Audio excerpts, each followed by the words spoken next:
Hello everyone, welcome to the talk on building resilience brought to you by MU SAIS, Mahidol University Student, Academic and International Services, International Relations Division, Mahidol University. My name is Rapi Bunbleung and I'll be your host.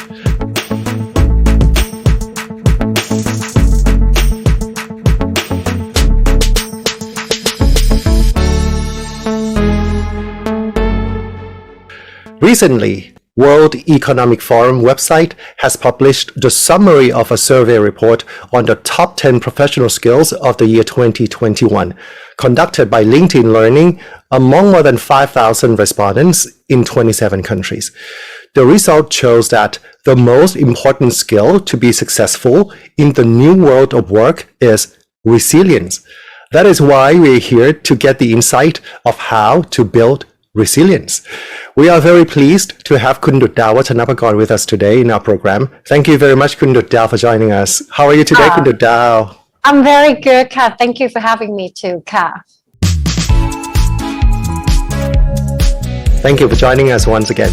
Kun Jodao received a bachelor degree in journalism and mass communications from Thammasat University and a master's degree in dance movement therapy from Goldsmith University of London in 2009.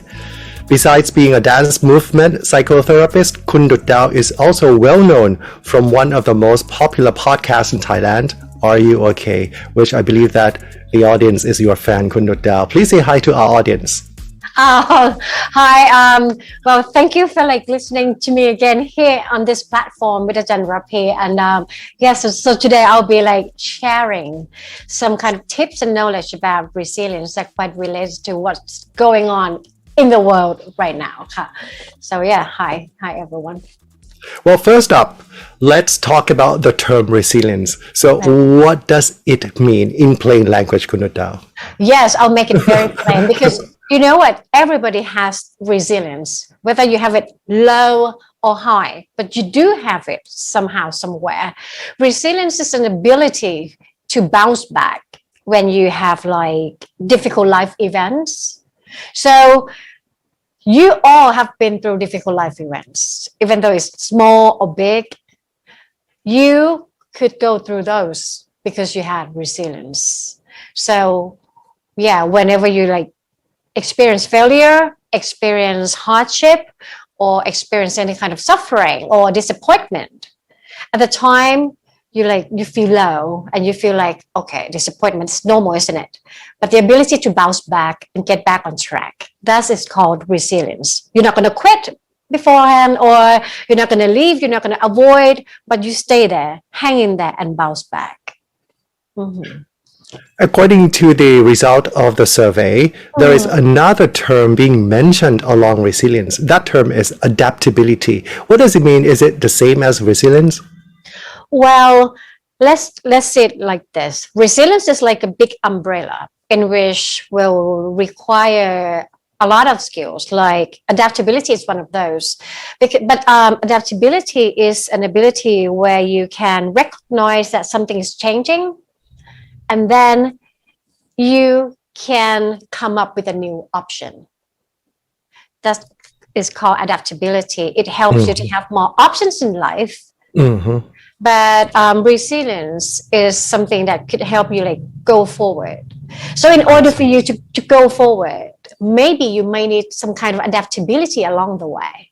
Because maybe, for example, you've got your own plan and somehow the situation has changed. For example, you plan to go and study in a university, but then there's another policy say stay at home still. So your own plan, your old plan has to be adapted just a little bit. So you may require adaptability. But in order to find a new option during that time, you may need to use resilience. Otherwise, you might want to quit.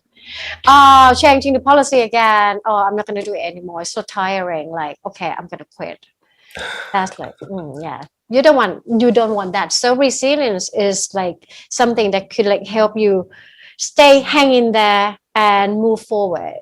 But adaptability helps you to have more options in life. I see. So resilience is the ability to bounce back. So what is the importance or the benefit of being resilient then? Well, we all have goals, small goals, big goals in life, and many times you make a decision to do something because you want to go towards that goal.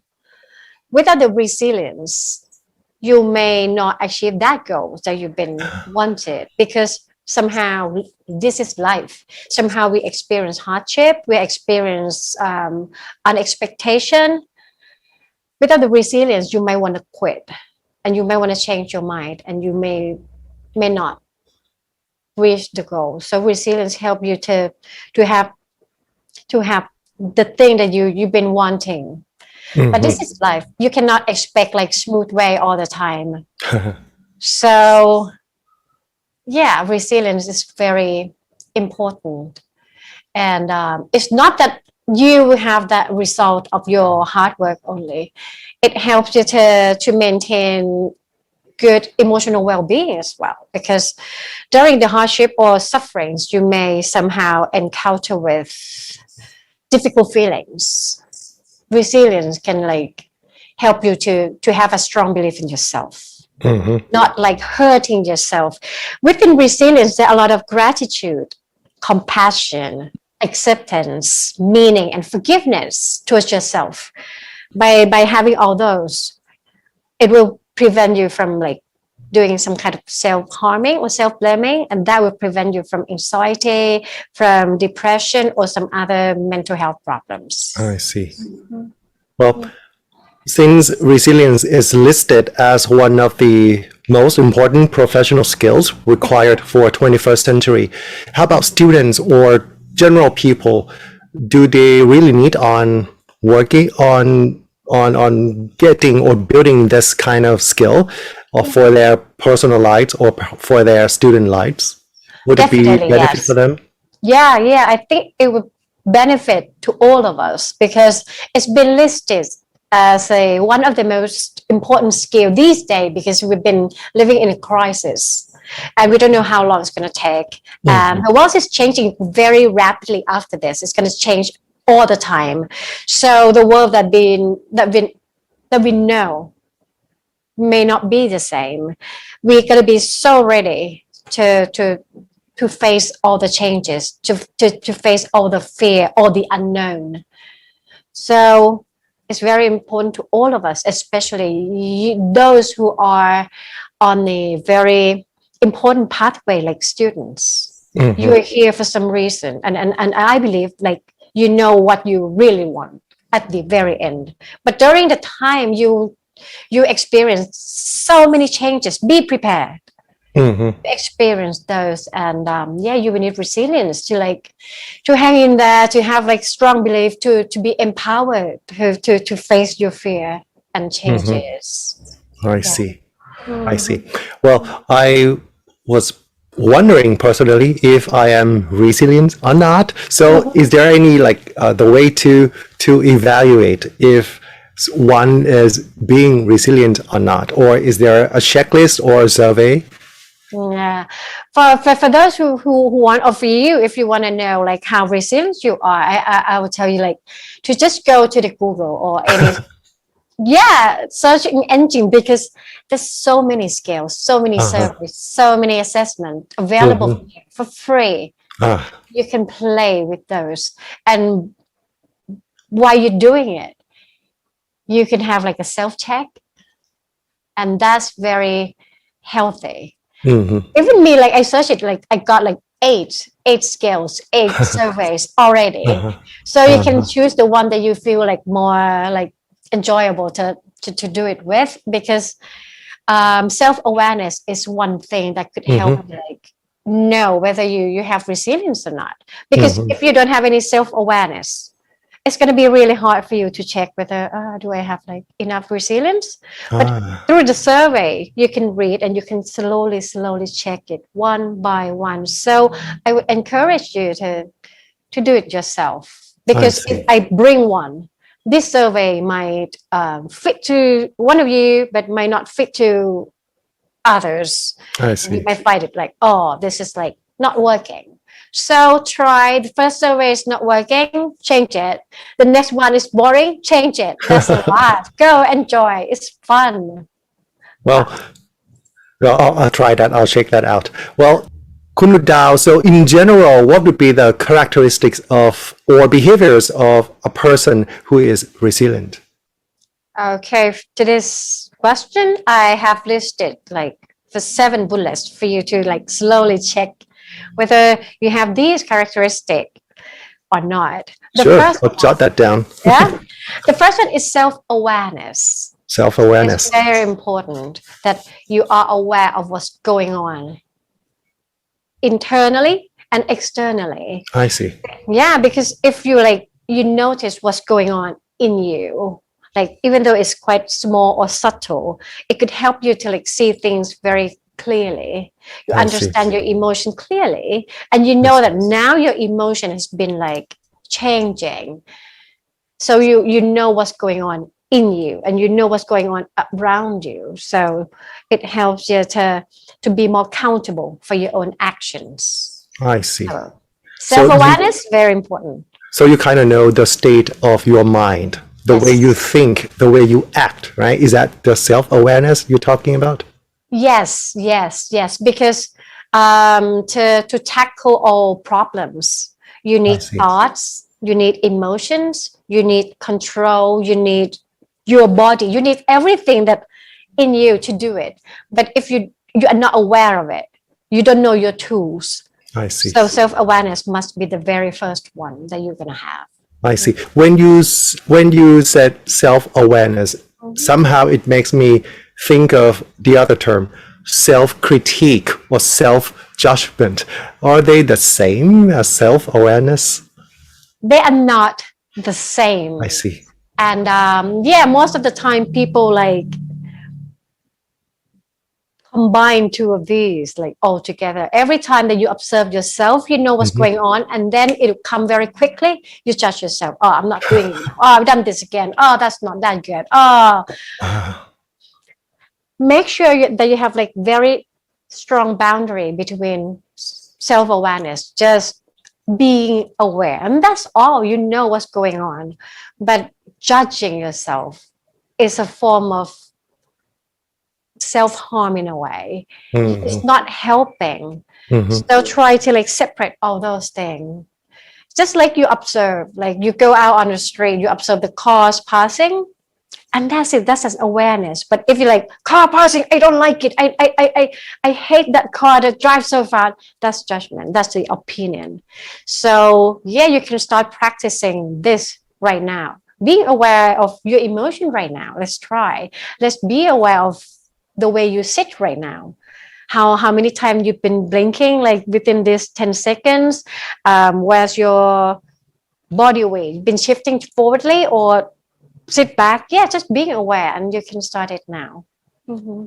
Well, to me, it sounds like be an observer of yourself, not someone who try to judge you if you're doing it right or wrong, right? Yeah, exactly. There's no right or wrong in self-awareness, just like the plain glasses that you observe yourself.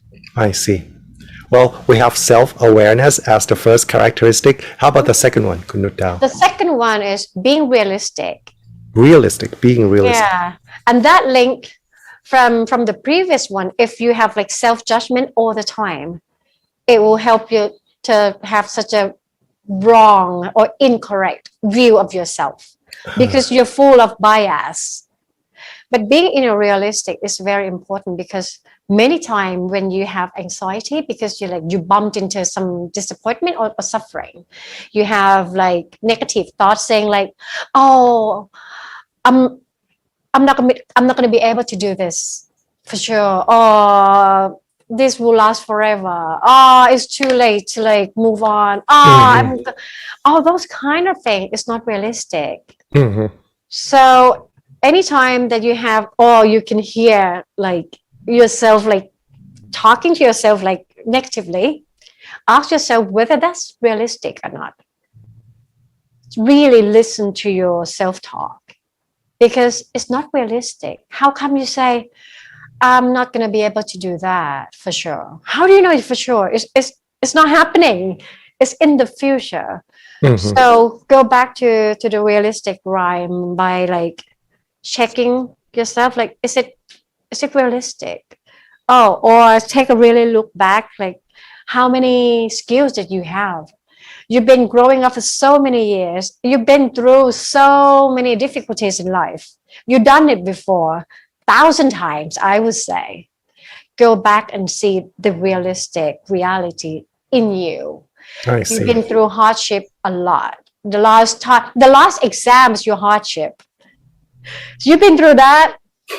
You've got a lot of skill to cope with the current one. I see. Yeah. So, well, when you say try to avoid negative thought, is there a way or ways to avoid thinking negatively? Well, if you usually have it as your nature, some people have like just so naturally it happens. Self-awareness will be the first tool that you need to use to like capture it. Once you hear like you're complaining about yourself and you put like negativity towards yourself, you must develop another voice of yourself to help you like listen to the other side. For example, if I done something wrong, for example, I forgot to submit something within the deadline, my first thought would be, oh, again, you're such an irresponsible person, Jodao. Okay, yeah. Once I heard that, I would just develop another voice, which is a kind voice saying like, hey, but it happens sometimes. You didn't check it that well. And sometimes people like, yeah, make mistake. It's okay. Let's go find out what else can be done. So because some people try to like stop this void, but this voice been with you for so many years, sometimes. So if it comes up, let it come up, but try to be nice and develop the new voice. That would help as well. I see. So self-awareness, being realistic, and then the third one? The third one, keep calm under stress. You can observe yourself when you have like stress, you're under stress, under pressure. Are you a calm person or you're a panicking person? I have a friend who is like, I can know that she's having a stress. She's like, like this, which is okay because you're under stress. But by being super panicking like that, it's not going to help her to like find the optimal way to tackle the stress. So the ability to like keep yourself calm under stress will help you to find a thoughtful decision. You make a clear and thoughtful decision, and after that you're going to find a better way to go through it. So I would say this is a skill. It's an ability where you can practice. Some people would ask you to like take a deep breath or extend the way you breathe when you have like stress. That's like very easy way and hit to the point. So yeah, if you're calm, the world can be much easier. Well, sometimes it's quite hard to be calm because normally I would think, well, I'm talking about myself. So normally I would think into the future that this thing is going to be worse, it's getting worse and worse and worse. Or maybe I would be thinking back in the past, why did I do that? I shouldn't have done that. So a lot of time I would not be able to calm myself and move on. Yeah, that is why many experts say like if you meditate yourself, if you practice meditation, that will help you gain resilience. And some people are like, what? Meditation and resilience?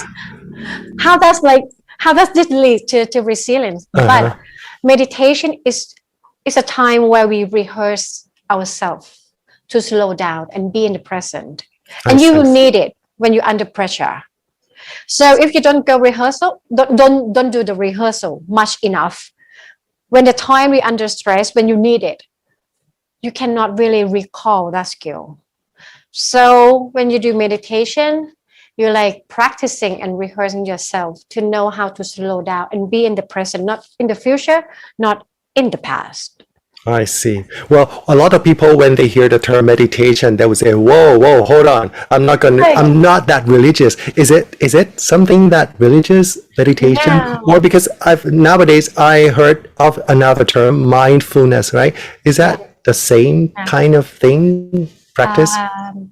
Well, practicing mindfulness or meditation doesn't have to be involved with any religion. I see. It can be anything that make your mind stay at the present time. You can be moving, you can be eating, walking, working, talking, even now. If you know what you're doing, you know what you're hearing, you're listening to me, and your mind is at the content I'm saying. Yeah, that's mindfulness.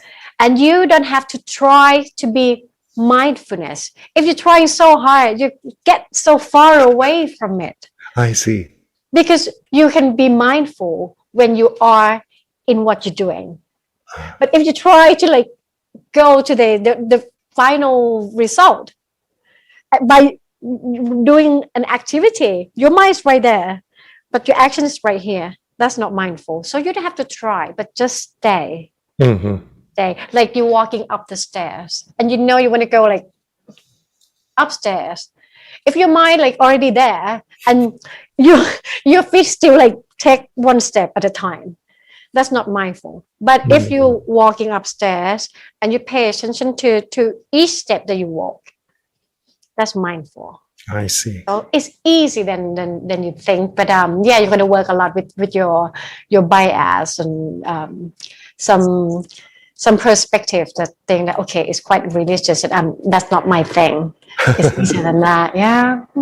Well, so basically, mindfulness or meditation would get you back to the present, right? Yes. So it helps you not to think about the future too much or maybe the past too much, but being with yourself at the present time, right? Yes. And that will automatically calm you down, right? Exactly. And that's where your power and your skills are. It like all of those are in you here at the present time. Because if your mind is in the future, anxiety will be your friend. If you're in the past, maybe regret or sadness can just like come to you very quickly. Well, yeah, let's try. I'll try that. So now the fourth one, we come to the fourth one. Yeah, the fourth one is empathy. Empathy. We hear about this word quite a lot recently, and it's an ability to understand. But this kind of thing, understand, it could be self-empathy or empathy towards other people. I see. Because if you have like empathy towards yourself, you understand what you're feeling, you understand what you want, and you also understand other people, and you can like have a very clear view of what is going on about the situation, about others, and about yourself. So along the way, you could find the optimal choice to go through this difficult time. I see. With having other people's in your mind as well. Not only like I'm going to be in a survival mode. I got to survive alone. It's not like that. But empathy can help you broaden your view by taking the situation and others around you and you in the consideration. I see. Well, empathy is kind of the term that being mentioned, I mean, a lot lately. But there is another term which to me, it sounds very similar to empathy. Compassion is the term I'm talking about. Is it the same as empathy, compassion? Well, they go in the same direction, like, okay, to understand, but compassion is something a little bit further. Compassion is when you treat yourself or others with warmth and kindness. I see. While empathy is an ability to understand or could sense or acknowledge your needs, your emotion. But well, it depends if you acknowledge that. You don't need to be warm or kind. But compassion is including being warm and kind. I see. I see. Yeah. And yeah, next one. I was just go to self-control. Self-control. Self-control is a skill set. Is when you like have any kind of emotion and you know how to regulate your own emotion. Yeah, you can think back like when you get angry, how would you respond to others and situation or to yourself? Some people went super like overwhelming, couldn't control the action or emotion. But those who have resilience will need to have a lot of self-control. Because yes, you're experiencing stress, you're experiencing difficulties, and it's not a pleasant place to be. But still, you can still regulate and know how to not to go all over the place and be there until you find a solution. I see. So when you said self-control, it is not only mentally or emotionally, but it is also including maybe self-control behaviorally as well, right? Yes, so true. And by saying the word self-control, it doesn't mean that you try not to suppress your feelings. It's different. You can be able to communicate how you feel, like, oh, I'm super panicked right now. I'm so angry. I am torn out because it's so tiring. You can be communicating, but communicating in a way that you can control. You still have control over the way you communicate. I see. That show a lot of self-control. Yeah. I thought it was just suppress that kind of emotion or feeling. So you would not display the emotion or the behavior or something like that. So basically, you just maybe realize what you think and not to suppress it, right? Yes, of course. Go back to the first one, self-awareness. You're aware that you have emotion. So yeah, being aware is like to allow it to occur and you face it. If you avoid it, suppress it, you're using like unhealthy coping mechanism, and that is not leading to resilience because you're trying to avoid, you put everything under the carpet, and one day, if it's not enough, you can like burst out. I see. It's going to explode, right? Somehow. Yeah. All right. So we have 5 already, right? Self-control. 2 more. Yeah. And then the 6th one. The 6th one is something that I find it like not easy, but it's your responsibility to do to yourself, is to keep yourself motivated.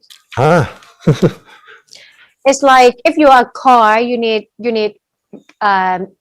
what's it called? Like you need like more petrol to keep the engine going. It's the same if you like don't motivate yourself by finding your inner drive or find something that can really energize you. How come you have energy to bounce back? I see. Yeah. You know how to go back. You know, okay, now you experience some kind of failures. You feel like you're in a very deep hole, and you can see like, okay, there's so many steps going back up, but you don't have energy. You can't. So we a human being. We need to be energized somehow. So go back and work on yourself, like what really energizes you, what helps you keep going and moving forward. I see. And use that to motivate yourself. Well, to be motivated, that means you must have a goal in your life, right? Well, I'm not very sure. Some people use goal to motivate themselves to go into that direction, but some people they use something that drive them in the past, like some inspiration. Maybe the person may not have any specific goal, but have like inspiration from family members, from colleagues, from friends, or from their celebrity or idol, stuff like that. That can drive you forward as well. So find one for yourself. It's really important. All right, try to be motivated. And the last one. Optimistic. Well, by saying optimistic, some people think that, okay, just like taking a look at positive sides only. It's not like that. Having a resilience, you're going to be able to face your fear. Just like take a look, like really have a good look into your fear and difficulties. Not just really like see only positive sides. You see like negative and positive sides. But being optimistic is that it's the way that you believe that there will always somehow a solution to this situation. Keep like having hopes and keep believing in yourself. That's being optimistic. Okay. So maybe these are the 7 bullets that Kunudao has listed for us. So self-awareness, being realistic, keep calm and move on, empathy, self-regulation, being motivated, and being optimistic. Yes. Well, it sounds like these are the ways to manage your stress as well. Because if we practice this or try to do this, somehow we can keep the stress level down as well. Yeah, yes. It's quite related to stress and resilience, quite related because, well, at some point you have very high level of resilience, but one day you might find yourself like, oh, I have such a low resilience today because I see. I have a lot of stress. I see. Stress is like one of the main obstacle of resilience. I see. So if you practice to have like more resilience by doing all these like 7 bullets, somehow your stress will be like postponed and managed somehow. I see. So that means the level of being resilient could go up and down over the course of life, right? So how are you going to maintain that kind of healthy level of being resilient? Okay. Underneath the resilience, there are 5 pillars. If you like take care of these 5 pillars so well, you can maintain the resilience. See, when we want to work on resilience, we don't go straight to resilience. We got to work on something around, and the outcome will be high resilience. So the first pillar is try to maintain your emotional well-being. When we say well-being, it means like whole, like not try. Doesn't have to be like happy all the time. Being happy all the time doesn't mean that smiling all the time. No, it's about how you can cope with your emotions so well and healthily.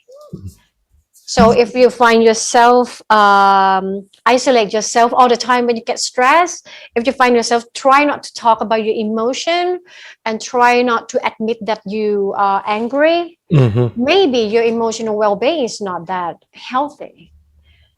So in order to maintain emotional well-being, you can try to be a nice friend with every emotions that you have. You recognize them, even though it's anger, hatred, or anything. Recognize them, see them, and be close to them, and sort out things with them. Yeah, that's it. And if you have a healthy coping way with your own emotions, you're more likely to have like healthy emotional well-being. That's the first pillar. I see. And the second one is, make sure that you know what drives you forward.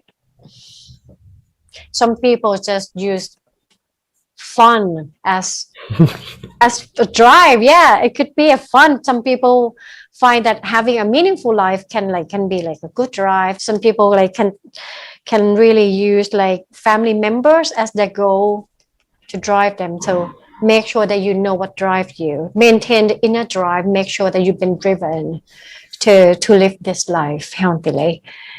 And maintain the future focus. I know it's like sounds a bit contrary to being the present, but well, somehow you're moving forward every day. Yes. No matter how hard to try not to, but you're moving forward each day. So make sure that you know where you're going. Make sure that you know the purpose of your life. Yeah, have that focus. That's That's quite important.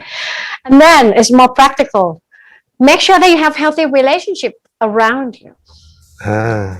This is quite fundamental because resilience has been built only when you have strong relationship. Many people has built resilience since they were young because they got such a healthy relationship from the caregivers around them, and that's how resilience is built. So even though when you're younger you can have that much resilience, but now it's a chance to reach out and make sure that you have healthy relationship around you and you have good support system around you. And then the last one, very basic one, but most of the people just don't really care about it. Make sure that you have good physical health.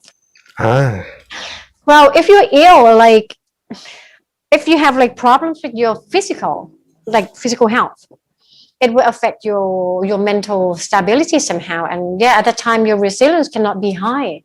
It's just normal as that. So you make sure that you have emotional well-being, inner drive, future focus, relationship, and physical health. Once all these are healthy and stable, your resilience is high. I was very interested in maintaining a very healthy relationship with people around you. How about healthy relationship with yourself? Is it very important at all? That's very important as well. Thank you for mentioning that. Yeah, because sometimes when we talk about relationship, people will think about something from here to there, to reach out to other people, but you don't develop healthy relationship with yourself. You talk so nicely to others. You care a lot about other people, but you don't do that to yourself. And you put yourself at the very last person that you want to be nice to. I encourage you to put yourself at the very first person. You can prioritize it again now. This is a crisis time. It's okay if you are concerned about yourself first. It's not being selfish. You first, and once you are able to cope with yourself, you reach out and care for other people. And it's okay if you don't have enough space to care for other people because you're still very overwhelmed and you're still busy trying to reconcile with yourself. It's fine. It's healthy. You first, then others when you're ready. I see. Well, we know the 5 pillars of which are the basic or the foundations of a good mental health, and I'll try that. I'll jot them down already, and I'll try to practice that. And getting back to being resilient. So, when is the good time to build up the resilience? As a child, or maybe as an adult, or when is the good time, the best time? Well, to say the best, that would be you should build it when you are a child. But if you are a child, you cannot choose. You don't know. You're still so young. So if you have a chance, if you have younger people or family members that's still in the childhood right now, that's the best time to slowly build up resilience for them. And resilience, it's not your own job. Isn't that strange? It's that child cannot really build the resilience themselves, but those around that child would have very much impact to that child's resilience. For example, okay, if you are a person that that child can trust, and if he or she experiencing difficulties or pain or any kind of suffering, they'll come to you and you were there listening to them, love them, giving them unconditional love, accept their pain and being there for them until they could recover. That's how you build resilience to your family member. I see. Yeah. Or if you don't have that, you can also build resilience to others by being a support system. for your friends, for your colleagues, for your community. Resilience is built from support system. So you can be the builder if you want to encourage this community to have more resilience. But if you say, I want more resilience, how can I start? Yes. Reach out. Go and talking to people, having conversation with those who experience things like quite similar to you. That could help. Create support system. If you don't have a healthy support system around you, you don't have anyone who is so ready to listen to you, build one. Making a network, call your friends and telling them, hey, now I need a support system. I want you to listen, don't judge me, and listen to me as much as you can, could you? And then you start from there. Or build up a community, having a meeting with those who are experiencing the same situation with you. Try not to underestimate the power of human connection. Just having a meeting, like when you like working so hard, or your classmates, or anyone who's like experiencing this COVID-19 crisis with you, that will help to build support system, and you will gain more resilience. I see. So the way to gain or the way to build up the resilience is starting maybe from you first, and then try to get the support system from people you trust, people around you whom you trust. Well, I would like to share my experience with you, Kun Dao. Well, when I was younger than this, when I went abroad to further my study, it was my first time going abroad by myself. I've never been away from my family for more than over 2 weeks, but I had to go abroad. And during the first 3 months, it was terrible. It was not so good for my life. I was about to give up. The support system that I had, which I still have today, is my family. So at the time we didn't have the internet, the high-speed internet connection, so I had to make a overseas call. So it was very expensive. But over the phone, I get the help from my family, and somehow I got through it. So I'm with you. The support system is very, very important.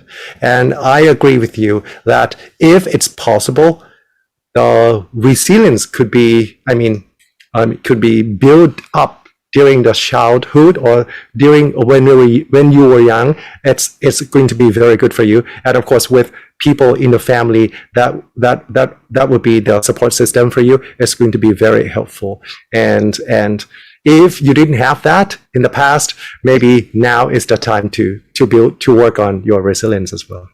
Yeah, I agree. And thank you for sharing your stories. And I agree that we cannot prevent ourselves from experience hardship. This is how life is like. Well, it's going to be harder and harder, and that's the way it is. But to go through it alone, or to go through it with those who love you, to remind that, okay, you're being loved, to remind that you're not alone, is very important.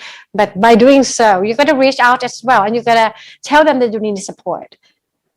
If you want support, but you don't communicate that you want support, how can those around you know that you need it? Or if you want a certain way of support system, like you know exactly what you want, try not to like be quiet. Say it.